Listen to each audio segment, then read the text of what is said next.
Willkommen bei Eschbacher. Grüß dich miteinander. Herzlich willkommen. Schön seid ihr da. Guten Abend. Willkommen zu unserem traditionellen Sonntagstreff. Schön seid ihr da hier im Studio und ihr daheim. Meine Damen und Herren, wir Schweizer haben es ja immer ein bisschen schwierig, und auch Schweizerinnen, wenn es darum geht, irgendetwas Neues zu wagen, Mut zu haben zum anderen. Da ist immer so die Frage, was könnte der Nachbar sagen? Und was passiert, wenn wir keine Rückversicherung haben? Wenn plötzlich alles schief geht?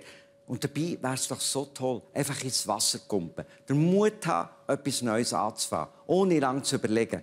Und genau um das Thema geht es heute Abend. Und die folgenden Gesprächspartner haben den Mut für Neues. Er war nämlich bis vor 10 Jahren der Publikumsliebling an unserem Bildschirm. Heute reist er als Fotograf und Fotoreporter rund um die Welt, der Patrick Rohr. Sie hat als Kurdin in der Türkei den blanken Horror erlebt. Als Frau, als Sehbehinderte und als Kämpferin für die Menschenrechte. Und der Gast bringt Auto zum Fliegen und stellt als Erfinder immer wieder die Welt auf den Kopf. So nach dem Prinzip «Suchen nicht, sondern finden» ist wichtig. Ja, und die ersten Gäste, die ich hier bei mir zu Besuch habe, die haben bewiesen, dass sie Mut haben. Mut zum Neuen.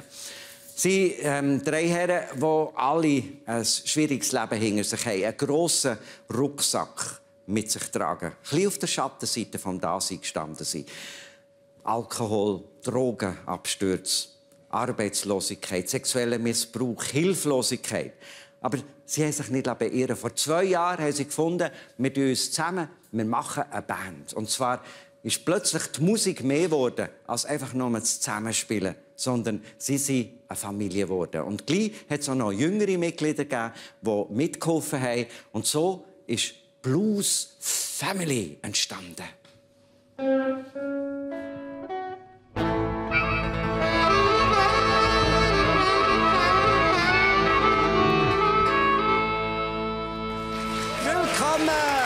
die Herren. Schön seid ihr da. Blues Family. René, ich habe gesagt, ihr habt alle kein einfaches Leben gehabt. Und jetzt plötzlich als Gruppe zusammen. Was bringt dir die Band, die neue Familie? Musik. Musik? Sicherheit? Es ist Musik, oh, es ist Family, es ist Leben, es Fakt, man hat Freunde, es ist Gemeinschaft. Man findet auch Anerkennung sogar. Man findet sogar Anerkennung, was sie nicht einmal gesucht hat.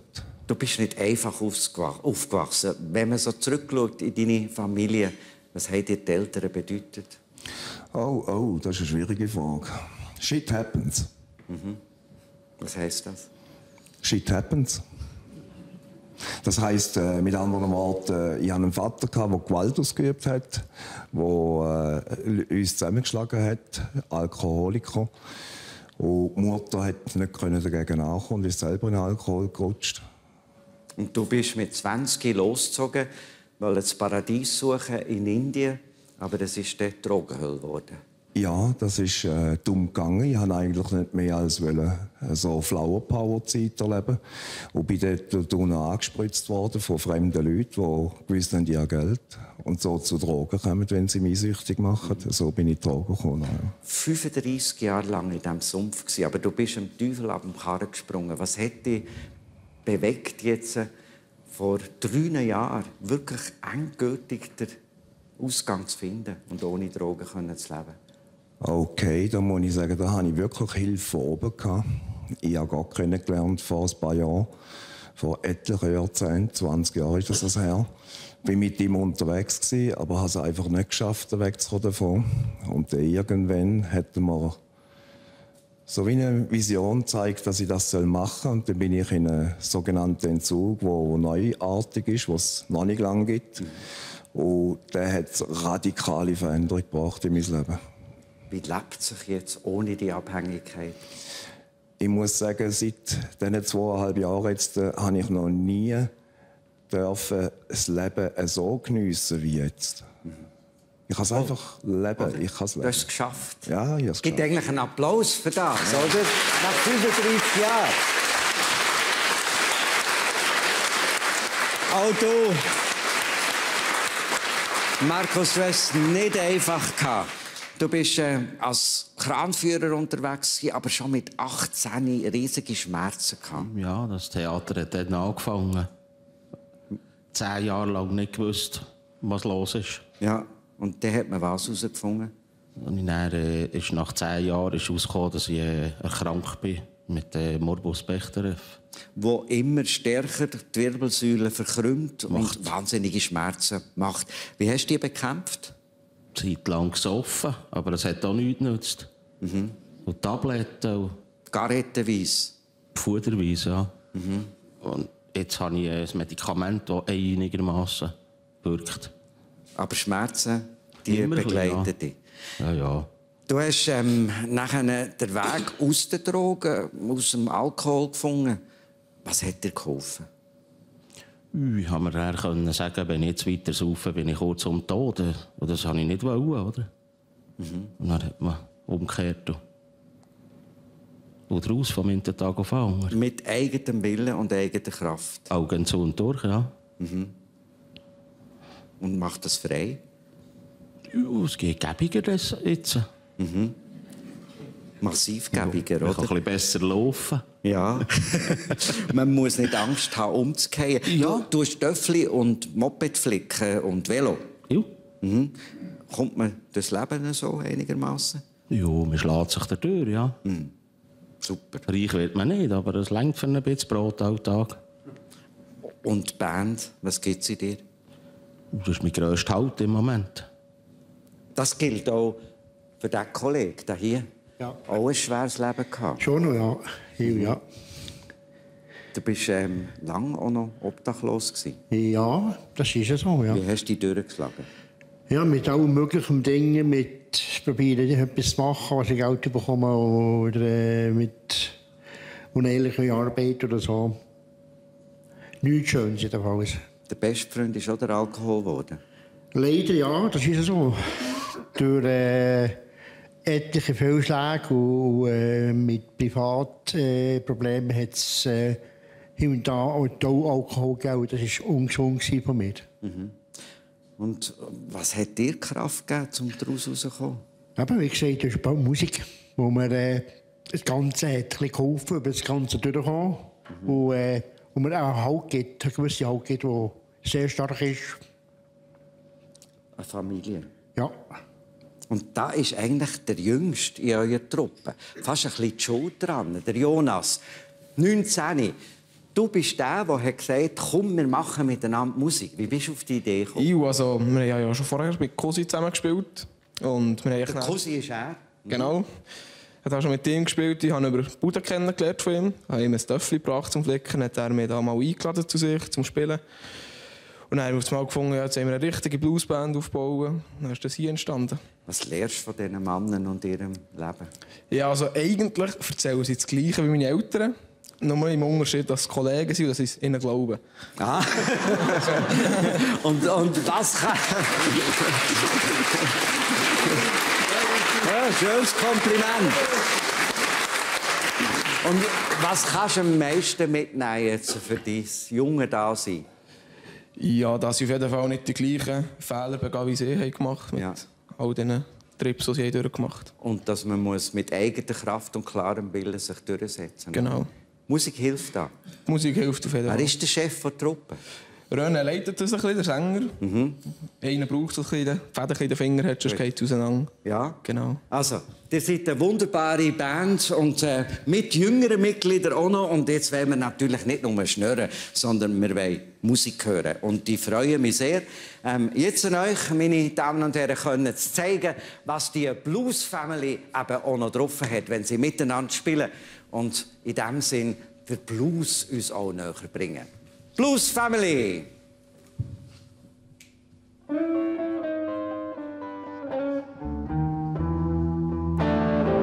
I'm walking in the dark on a dangerous road without friends, without a face.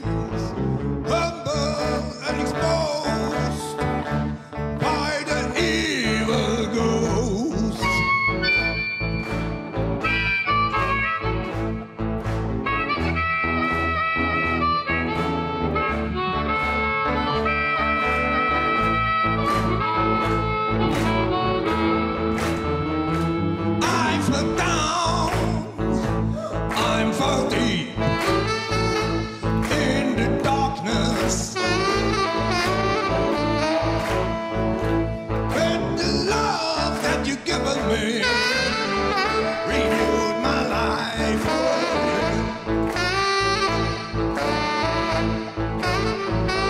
But the love that you give me makes me whole.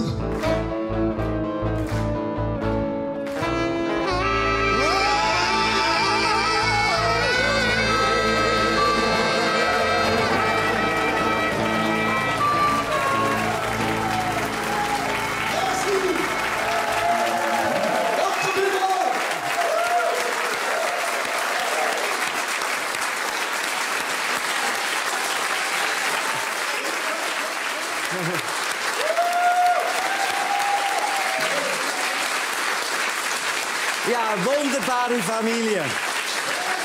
Meine Damen und Herren, und was Musik nicht alles kann verändern kann. Und mein nächster Gast, der kann eigentlich fast keiner besser zu diesem Thema passen, nämlich Mut für Neues als er. Er ist einer, der eigentlich ein Lebensmotto hat, das heisst, nicht suchen, sondern finden. Das ist die Aufgabe. Und als Erfinder hat er auch Haufen gefunden, nämlich über 140 Patente gehen auf sein Konto. Und er ist auch einer, der sich nicht scheucht, zu sagen, ich mache jetzt Sachen, wo vielleicht andere das Gefühl haben, yes, ist das ein Spinner? Wieso kann man so etwas erfinden?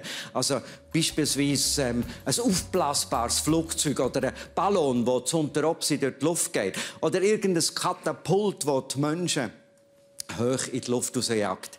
Oder sogar vielleicht eine beleuchtete WC-Brille. Also, wer ist denn eigentlich der Mann? Was treibt ihn an? Was steckt dahinter? Herzlich willkommen, Andreas Reinhardt. Oh la la! Weiteres Modell. Wunderschön. Willkommen. Brechbacher. Nehmen Platz. Ein Erfinder mit 140 Patenten. Was geht euch am Morgen durch den Kopf, wenn ihr aufsteht? Ich komme gerade auf die Frage, aber zuerst hätte ich eine. Seid ihr bereit für ein Experiment, Herr Eschbacher? Ja, was? Sehr etwas Ernstes. Aha. Es ist keine versteckte Kamera. Ja. Einfach kein Witz. Es fängt an. Ich gebe euch etwas ganz Wichtiges. Ein Schlüssel. Das dürft ihr ja nicht verlieren. Und Ja. gut an einen Ort herlegen. Und seid ihr wirklich bereit? Ja, mach Also. es spannend. Jetzt geht's ernst. Darf Okay. ich? Ja, zack. Das erste Mal, als ich das spüre. Andere sagen, sie kennen das schon. Aus verschiedenen Gründen. Und jetzt? Wir kommen dann auf das. Das ist ganz... Ja, in der letzten Sendung jemandem ein Glas über die Hose geschüttet. Das kann ich jetzt nicht mehr, aber Das trinken wäre- kann ich noch zweihändig. Gut, ich bin gefesselt. Das heisst, das ist eigentlich eure Antwort auf meine Frage. Sich am Morgen nicht schon fesseln lassen. Das fängt ja einfach bei der Geburt eigentlich an, dass wir prägt sind. Wir sind prägt von unseren Eltern, von den Schülern, von den Freunden, von der Familie. Wir sind prägt eigentlich von lauter Beschränkungen. Was geht alles nicht und es ist schwierig und so weiter und so fort. Und in dem Sinne kommen wir auch noch drauf. Die Handschellen sind eigentlich ein wunderbares Bild. Die kleveln immer hin. Man sieht sie, wie sie ein Glitzer noch machen. Aber das Verrückte ist einfach, die Handschellen, die Limitierungen, die wir haben, die sind unsichtbar und die verfolgen uns häufig und beschränken uns extrem. Ich habe manchmal das Gefühl, die Kinder haben die Handschellen zum Glück noch nicht. Muss man als Erfinder ein bisschen sein wie Kind? Muss nicht, aber wollen.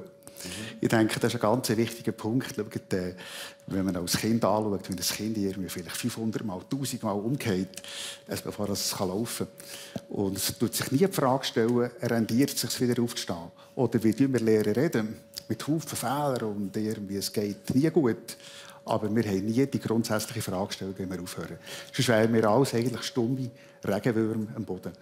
Und kaum haben wir ein bisschen Figur abfrauen und Mann ein bisschen Bartwuchs, wenn wir anfangen heikel tun. Und das probieren wir als Tüftler irgendwie jeden Tag wieder neu. Tut dem auch die Schule ein bisschen die Freude am Träumen am Träumen von Sachen, die man vielleicht hört daheim. Vergiss es, das geht nicht, wird die einem austreiben, die Freude? Auf beide Seiten natürlich. Ich hatte selber Lehrer, die haben auf der einen Seite sind das wirklich Ablöscher gesehen, das gibt es natürlich. Aber wir wollen nicht nur über das reden, es hat solche gegeben, die richtige Brandstifter haben sich entwickelt und die haben Dampf gemacht und einfach gesagt, sorry, jetzt hör auf, Fragen stellen, sondern gib jetzt einfach Gas. Was war eure erste Erfindung, die ihr gemacht habt? Oh, das war etwas, da bin ich, glaube ich, etwa 11 gewesen. Ich war der Letzte von 4 Buben und quasi so ein bisschen im Hinterling aufgewachsen. Und was habe ich? Das Meccano und der Hund. Und dann habe ich nachher mal aus Meccano etwas gebastelt. Da habe ich gefunden, es ist urraffiniert. Und dann ist der Vater hergekommen, selber ein Ingenieur, und hat mich nachher so in die Arme genommen. Und ich habe gemerkt, es beschäftigt ihn etwas. Er hat dann gesagt, «Los, Desi», das war mein Übernahme, «du bist leider etwa 100 Jahre zu spät, das ist die Fliegerauskupplung.» Und das ist vor 100 Jahren erfunden worden? Genau. Und seitdem habe ich gesagt, das nächste Mal ist auf schon Berg, mehr Gas. Genau. Ja. Aber eigentlich schulmässig seid ihr ein Versager. Völlig. Also, gell? Ja. Also, der wollte Physik studieren und hat nach 2 Semestern gesagt, dann bringt es, glaube ich, nicht. Warum? Ich bin einfach hungrig nach dem, jetzt kommt etwas ganz Heikles, einfach, wenn man einfach nur redet und wie es könnte sein und die meinte, das ist irgendwie unbefriedigend. Ich habe also das Alphabet von Physik habe ich schon verstanden und er hat mich einfach irgendwie eine Kraft geprägt und gesagt, so, jetzt will ich schauen, ob es tut. Und da hatte ich dann das Glück gehabt, auch durch einen anderen Berner, der Gründer von Rega, der hat dann gesagt, du, wir haben am Matterhorn oben auf der Solvay-Hütte ein Problem, auf 4000 Meter mit dem Strom, wäre es bis mit der Sonnenenergie. Und jetzt hat es angefangen, nachher bin ich da in die Praxis eingestiegen und dann das Tutenwieder-Institut. Und das Fliegen hat euch immer extrem fasziniert. Also, ihr habt einen Flüger gebaut, der aufblasbar ist. Was bringt das? Ja, das ist, also das Spannende ist einfach daran, mit dem Zwischenraum zu bauen. Also eigentlich hochfeste Fasern und nebenan einfach der Luftdruck, den man immer hat. Und wir haben auch Flüger gebaut, den man da hinten sieht. Das ist quasi eine Technologieträger. Sieht aus wie ein Manta, wie ein wunderbarer Fisch. Wie ein Rochen, ja. Aber es hat nie so gesehen, dass beim Tauchen irgendwie die Idee wäre, sondern das hat man häufig einfach eine falsche Idee, dass man so mit einem Betty Bossi bucht und blättern und dann quasi die Ideen hat. Nein, es ist umgekehrt. Man kommt quasi durch das gleiche Denken, durch das Nachvollziehen, kommt man dann einfach auf ähnliche Lösungen wie die Natur. Und jetzt der Rochen, der hat natürlich der hat eigentlich keinen Zweck für sich. Das war einfach wie ein Zugpferd für das Team. Wir haben gesagt, jetzt gehen wir ganz an die Grenze. Das ist finanziert worden von einer deutschen Firma. Und dann aus dem sind dann solche Sachen entstanden. Das sind Flugzeugsitze? Genau, das sind Poster. Die sind bereits im Einsatz, die sind zertifiziert. Die werden von der Firma Landtal hergestellt, hier im Oberaargau, in allen Herrenländern. Also da hockt man immer noch weich und nach 13 Stunden Flügen in der Economy-Klasse zusammengepfercht, aber immerhin hier hat das Viertel noch ein bisschen Platz drauf. Genau, also der sitzt, der merkt quasi, ob jetzt ein Fetzen drauf hockt und dann wird er ein bisschen mehr pumpen und für das Kind ein bisschen weniger. Also so kommen dann aus ursprünglich spinnigen Ideen etwas raus, wo man damit auch noch ein bisschen Batzen verdienen kann. Und häufig etwas, was man gar nicht erwartet. Der hat da etwas Lustiges. Rückspiegel, oder was ist das? Ja, das ist so. Ich habe das mitgenommen. Ich bin 60, das heisst, ich bin seit 42 Jahren 18. Eigenverantwortlich. Und das ist auch die Zeit, eigentlich, wo ich keine Ausreden mehr bringen kann. Aber trotzdem muss ich sagen, ich bin eigentlich ein Erfolgsmodell. Ich bin nicht gestorben, ich bin nicht eingegangen. Und das ist einfach so gefährlich. Also das Thema Tradition ist etwas, das einem auch lähmen kann. Also wenn man etwas relativ lang gemacht hat, und in meinem Fall jetzt also während 60 Jahren, dann ist es so nachher, dass ich eigentlich, auch wenn ich in die Zukunft schaue ich immer gegen Hingern. Also das sieht vielleicht ein bisschen komisch aus, aber... Es ist sehr adrett. Das ist jetzt der neue Trend. Ja, Also am Morgen tut ihr euch das jeweils auf den Kopf, um sicher zu sein. Ja, so zum Schlafen. Aha, ja. Dass ihr nicht nur vorne zu schauen, sondern noch hinten zu und das nachher zum Teil wieder neue Kombinationen gibt. Nein, ist ein bisschen anders. Es ist jetzt einfach so, wenn ich da reinschaue, dann sehe ich einfach... Erstens sehe ich mehr, das ist langweilig. Zweitens sehe ich gegen Hingern. Und dann der Restbacher sehe ich nur fragmentweise gegen vorne. Und das heisst einfach, was ich brauche als Töffler oder eben als altes Kind, ich muss das aufmachen nachher. Also wollt ihr mal probieren? Ja, ich glaube, mir steht das extrem gut. Aber ich kann es mit den Handschellen schlecht aufsetzen. Es geht erstaunlich auf. Nein, die müssen wir auf den Kopf tun. Ja, ein kleines Köpfchen beim Moderator. Man kann es auch so anlegen. Genau, als Hausband. Ich werde immer besser dekoriert. Wir haben immer noch Sachen weiter. Ja. Die machen auch fliegende Autos. Eine Schnapsidee? Also das ist jetzt einfach ein Technologieträger, den wir haben entwickelt haben, für ein deutsches Unternehmen. Das ist ein Flüger, der eigentlich zeigt, was man alles Mögliche was man machen kann, mit einziehbaren Flügeln und so weiter. Aber um es kurz zu machen, es glaubt niemand daran, dass man irgendwie das Buff auf der Straße jetzt aufs Mal in die Luft verlegen sollte. Aha. Ja, dort wäre es wahrscheinlich... Aber Uber studiert jetzt an einem fliegenden Auto. Das habe ich gestern gelesen. Das ist gut möglich, aber jetzt, also ich habe den Eindruck, also das ist auch Haufen regulatorische ein Problem, das wir können. Das sehen wir jetzt aber mit den trotzdem Drohnen. machen die das. Die machen das auch mit Mitarbeitern. Was müssen die mitbringen, dass sie bei euch arbeiten dürfen? Ich werde Haufen gefragt, was braucht es für Qualifikationen. Und eigentlich ist der übergeordnete Begriff ganz einfach. Ich suche konstruktiv Unzufriedene. Konstruktiv Unzufriedene. Unzufrieden gibt es Haufen. Und auch Frust ist eigentlich eine super Kraft. Ich muss nur das Vorzeichen ändern nachher. Und wenn mich dreimal irgendwie etwas ärgert, muss ich sagen, so, jetzt ist eigentlich genug. Jetzt mache ich es besser. Und das ist der Motor? Das ist ein Motor und irgendwie könnte die meinte. Wir haben bei unserem Büro haben wir eine tolle Erinnerung. Das ist ein Grabstein. Das steht hier bei uns im Studio. Genau. Ja, das ist der Konjunktiv. Genau. Wenn mein Vater Millionär wäre, dann wäre es mir jetzt gut gegangen. Hätte meinte immer die billigen Ausreden. Und wir wollen sagen, einfach, das ist fertig. Das wollen wir nicht eins, sondern alle Tage immer wieder neu begraben. Alltag wird der Grabstein begraben. Sozusagen. Der Konjunktiv, genau. Der Konjunktiv ja, begraben. Genau. Wir haben da unsere Getränke auf einem doch interessanten Ding, nämlich einem WC-Deckel. Das ist auch eine Erfindung von euch, gell? Das ist ein bisschen anders. Wir haben ja sehr viele Projekte, die in die Luft gehen, die quasi abgehoben sind. Und nachher wollen wir einfach auch Bodenhaftung behalten, immer wieder. Und die Flugzeugsitze, wir sind übrigens an einem ganz neuen Sitz, einfach eine neue Bürostuhl, etwas ganz Raffiniertes, das kommt jetzt in den nächsten paar Monaten raus. Und etwas, was ganz lustig ist, das ist nicht eine Idee von uns, sondern das hat ein junger Mann hat einfach kaum getraut zu sagen, was ihm durch den Kopf geht.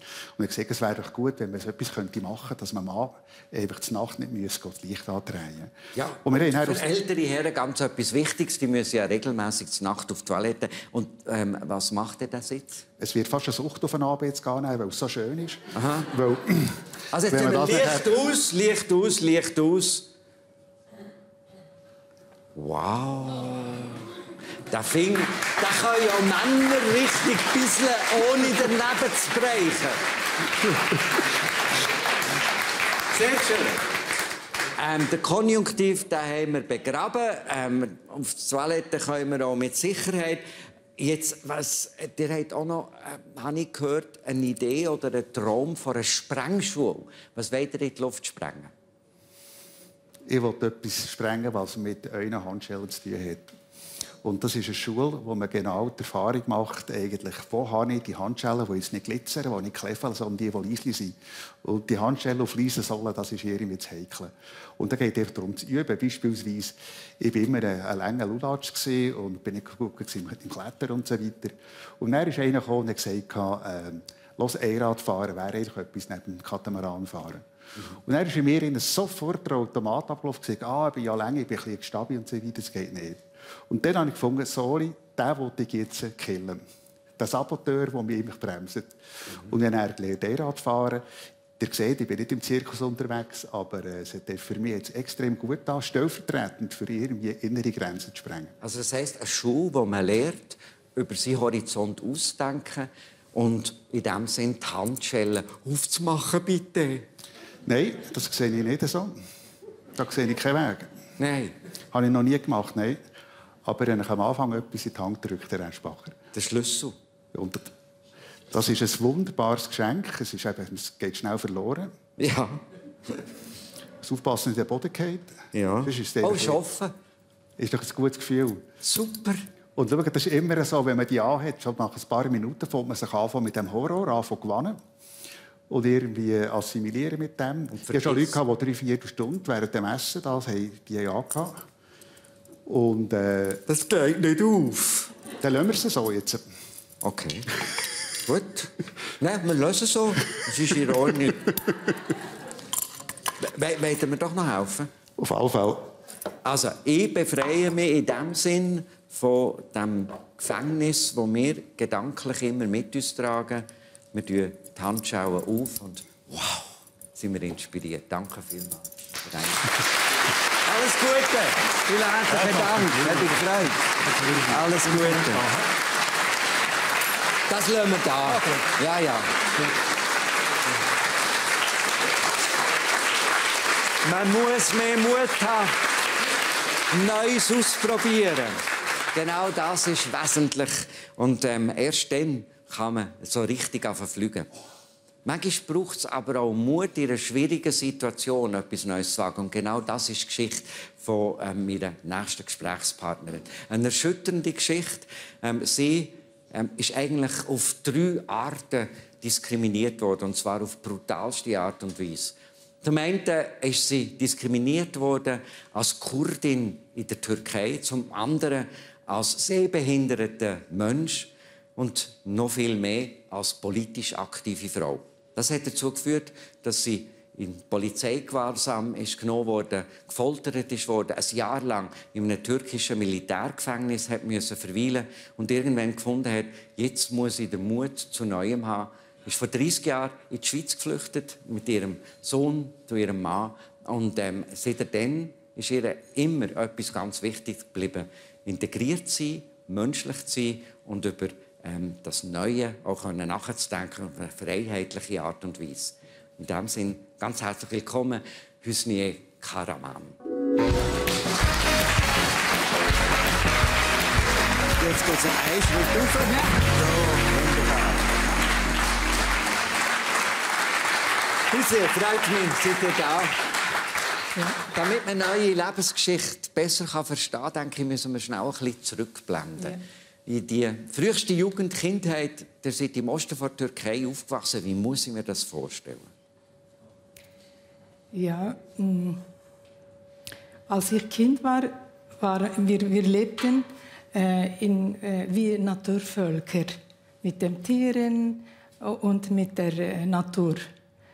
Für uns war die Natur sehr, sehr wichtig oder heilig. Mhm. Wir waren Selbstversorger, Familie. Jede Familienmitglied hat gearbeitet. Einfach ein Kommunalleben haben wir gehabt.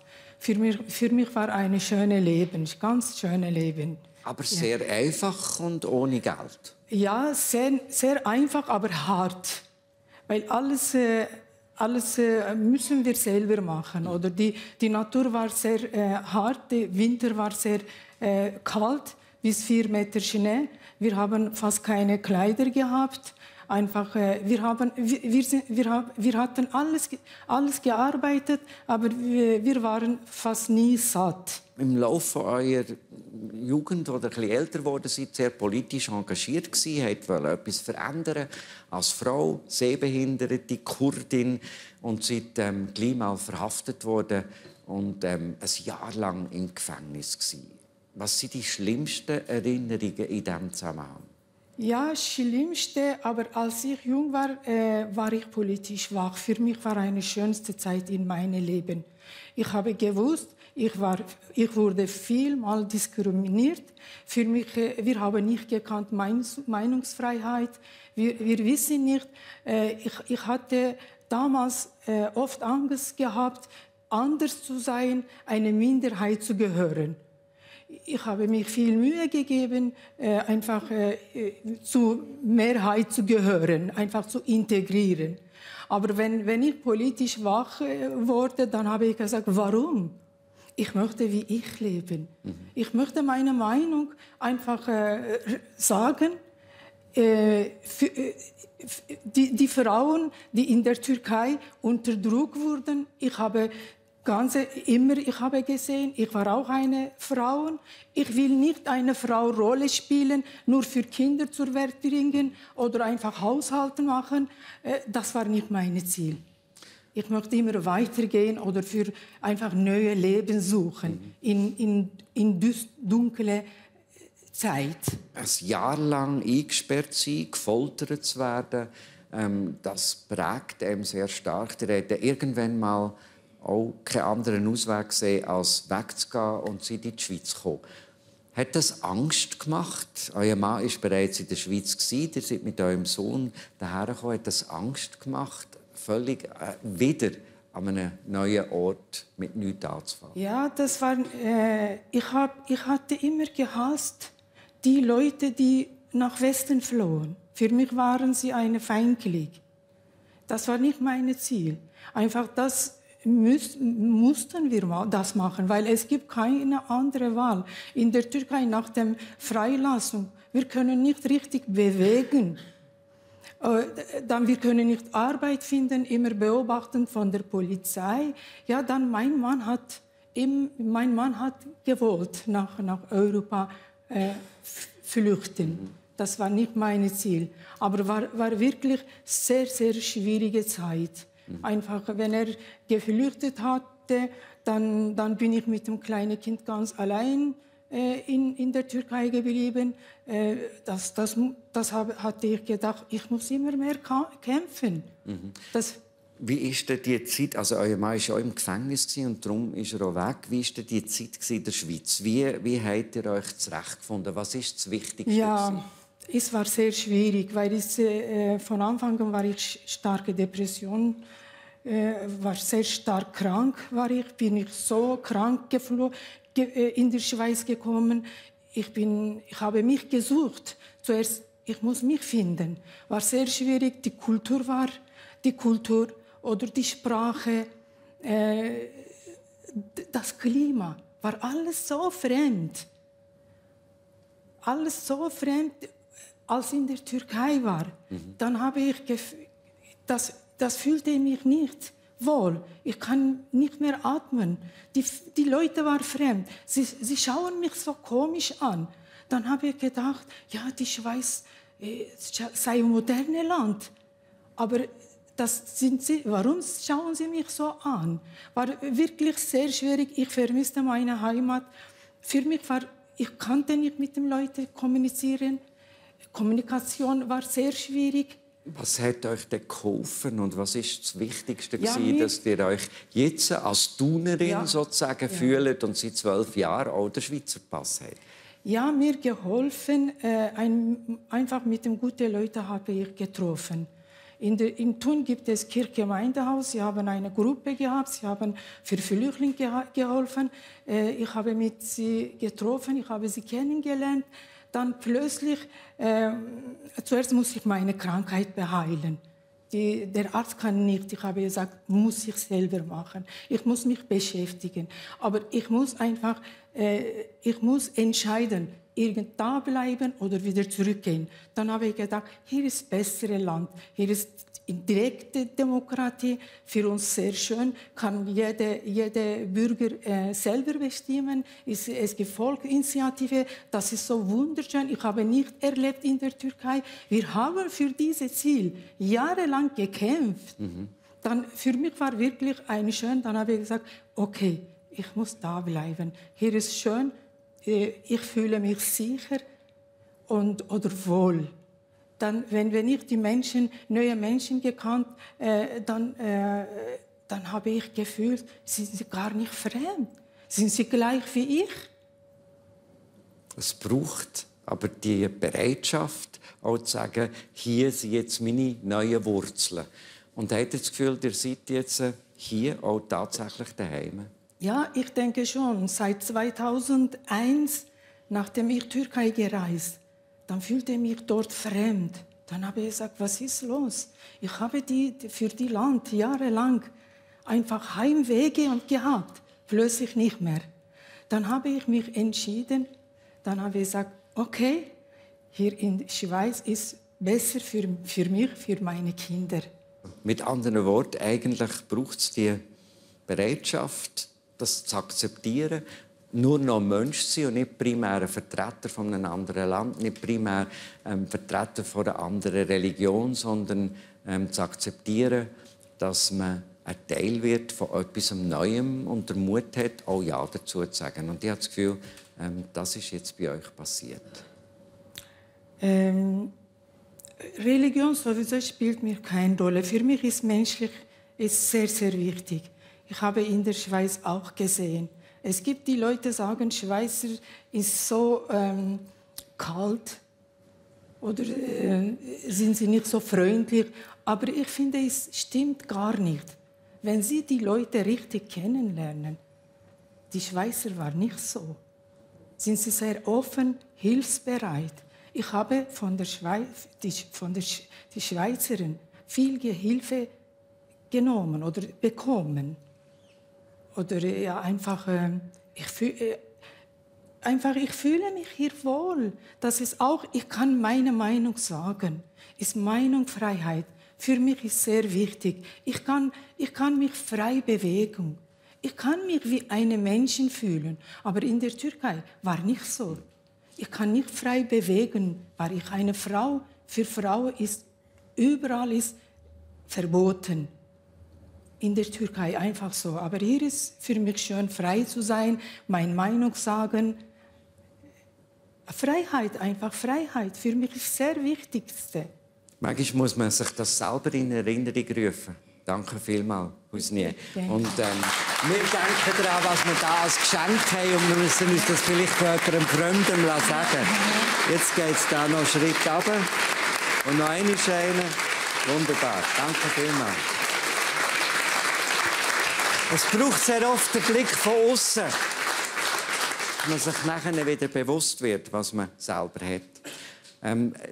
Ganz eine andere Geschichte erzählt jetzt mein letzter Besucher, mein letzter Gast. Er war sehr lange ein Kollege von mir. Bis vor 10 Jahren war er eines der beliebtesten Fernsehgesichter. Man hat ihn kennt vom Schweiz Aktuell, von der Arena oder auch vom Quer. Und dort hat er gefunden, irgendwann mal, ich hänge diesen Job an den Nagel. Und war als selbstständiger Unternehmer unterwegs gewesen, Kommunikationsberater, eigene Firma gehabt. Aber das hat ihm noch nicht gelangt. In Amsterdam hat er angefangen, noch Fotografie zu studieren. Und jetzt ist er eigentlich wirklich so eine Art rasender Reporter geworden. Einer, der mit seinen Bildern probiert, uns alle aufzurütteln. Einer, der Mut hat, Neues zu wagen. Herzlich willkommen, Patrick Rohr.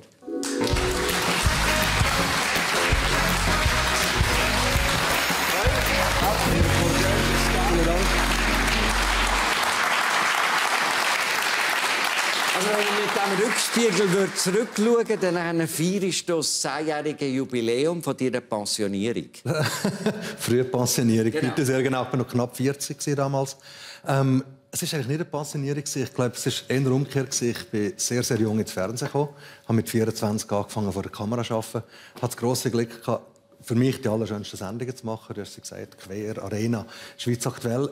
Da habe ich mich gefragt, was gäbe es jetzt noch? Der Job vom Talkmaster ist besetzt. Das bist du schon damals gewesen. Dann habe ich gefunden, dann mache ich etwas anderes. Ich will mal ausprobieren, gibt es mich ohne Fernsehen? Und es gibt das Leben nach dem Fernsehen. Und das ist sogar ein sehr schönes Leben. Es ist ein wahnsinnig reiches Leben. Ich habe das grosse Glück, wirklich im Fernsehen tolle Sendungen zu machen, unglaublich viel zu lernen. Und irgendwann hatte ich Lust, das, was ich gelernt habe, in einer Form weiterzugeben, selber mehr zu lernen, Hat es denn weiterzugehen. Zugserscheinungen gegeben? In den letzten 10 Jahren? Ja. Nein. Kein Moment. Ja. Nein. Also ich habe ja noch eine Zeit am Sonntagnachmittag ganz eine kleine Talkshow moderiert. Basler Zeitung Standpunkte heisst die, gibt es immer noch. Die habe ich vor bald 3 Jahren aufgehört. Also ich habe das nötige Adrenalin habe ich gehabt. Ich trete sehr viel als Moderator auf die Bühne auf. Aber ich muss sagen, das Fernsehen als Fernsehen, so habe ich nie vermisst. Ich habe Menschen vermisst, die ich mit ihnen zusammen geschafft habe. Es ist heute, als ich hergekommen bin, ein wunderschönes Wiedersehen mit den Leuten hinter der Kamera, in der Regie, im Ton. Ich kenne all die Leute natürlich noch und das sind liebe Kolleginnen und Kollegen gewesen. Aber nach dem Medium, nach der Kamera, nach dem Sendungsbewusstsein von damals, habe ich effektiv keine Heimweh. In der Schweiz sagt man ja immer, wenn einer etwas Neues macht und es noch nicht so sicher ist, keine Staatsstelle, da musst du aufpassen, es ist schwierig, bist mutig und hast nicht Angst, dass es jetzt vielleicht abstürzt. diese Gefühle, haben die bei dir auch eine Rolle gespielt? Ich hatte eine riesen Panik, bevor ich aufgehört habe. Aber ich habe etwas ganz Gescheites gemacht. Bevor ich mich entschieden habe, dass ich weg vom Fernsehen, habe ich eine Velotür gemacht, ganz alleinzig, von Zürich auf Amsterdam, wo ich einen Zweitwohnsitz habe. Und das war für mich ein wahnsinniges Erlebnis. Was sind es? 1080 Kilometer gegen Wind und Wetter. Es war sehr ein kalter August. Es hat viel geregnet. Abstrampeln. Dann bin ich zu Amsterdam angekommen.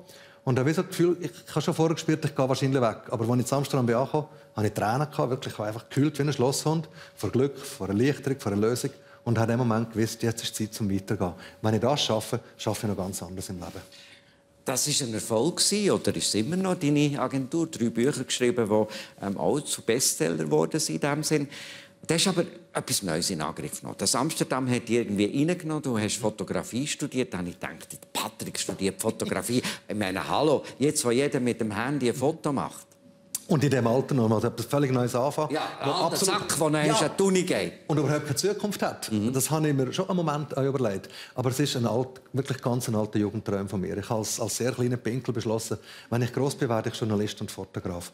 Der Journalist habe ich intensiv ausleben. Ich habe für die Zeitung geschrieben, für das Radio gearbeitet, für das Fernsehen.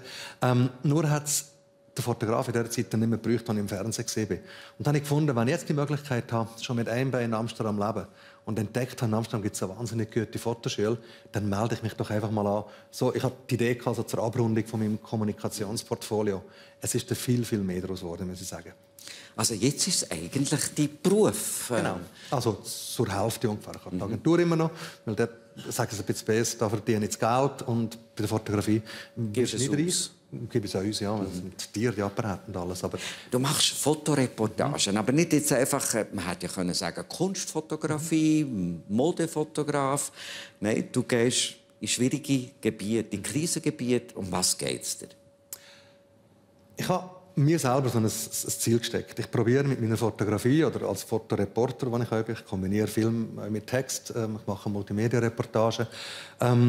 Ich probiere den Menschen eine Stimme zu geben, die normalerweise keine Stimme hat, oder die Menschen, die man gerne mal vergisst. Also ich gehe an einen Ort, wo vielleicht mal etwas passiert ist. Ich war letztes Jahr zum Beispiel in Srebrenica, wo der grauenhafte Völkermord passiert ist vor 22 Jahren. Es ist mir wirklich noch nie so schlecht gegangen wie in dieser Stadt, obwohl der Krieg 22 Jahre zurückliegt. Aber was ich da erlebt habe, das war unglaublich. Und die Karawane, die Weltöffentlichkeit zieht weiter. Im Moment beschäftigt ist der Herr Trump in Amerika. Wir haben einen schlimmen Krieg in Syrien. Es ist logisch, dass wir nicht immer alles behalten können und alles merken können. Aber ich probiere mit meiner Art Fotografie an Ort zu gehen, wo ich diesen Menschen eine Stimme geben kann, die man ein bisschen droht zu vergessen. Du warst in der Ukraine. Wir haben Bilder, die du dort mitgebracht hast. Fotografieren heisst auch immer sehr intim, zu den Leuten herzukommen. Was sind für die Grenzen? Ich muss umgekehrt sagen, ich probiere den Menschen, die ich treffe, und das sind meistens Menschen in einer ganz schwierigen Situation. Ich tue viel für NGOs, also für Hilfswerke fotografieren. Helvetas ist ein grosser Auftraggeber von mir. Die Rudi Lüthi Foundation, da geht es um AIDS und HIV in Afrika. Ich probiere den Menschen ihre Würde zu lassen. Also ich treffe meistens Menschen, die das Gefühl haben, Jesus Gott, wie kann man so etwas überhaupt überleben? Und ich bin jetzt gerade unglaublich beeindruckt von der Hüsnia vorher, die ihre Geschichte erzählt. Und das ist ein bisschen die Erfahrung, die ich mache beim Fotografieren. Der Mensch hat eine unglaubliche Widerstandskraft. Und ich probiere nicht das Elend zu zeigen, sondern den Stolz, die Würde von diesen Menschen. Ich probiere sie ernst zu nehmen und das ganze Gespräch führen. Das ist mir ganz wichtig. Also die Fotografie ist ein kleiner Teil der Begegnung. Und ich glaube, durch das komme ich sehr weit. Ich gehe nicht nur sprichwörtlich, sondern wörtlich häufig ins Schlafzimmer der Menschen. Und ich habe die Möglichkeit, das zu machen. Sie vertrauen mir, was ich nach wie vor unglaublich finde.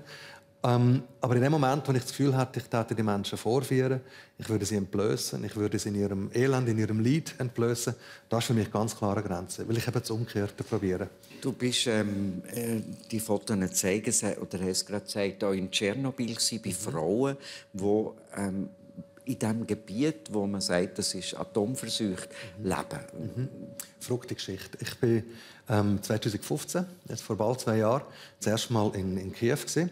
Ich habe da ein schwergewichtiges Projekt fotografiert über Flüchtlinge. Etwas, was mich erschüttert hat. Ich bin mir gar nicht bewusst, dass ein Krieg wie der in der Ukraine ganz viele einheimische Flüchtlinge produziert.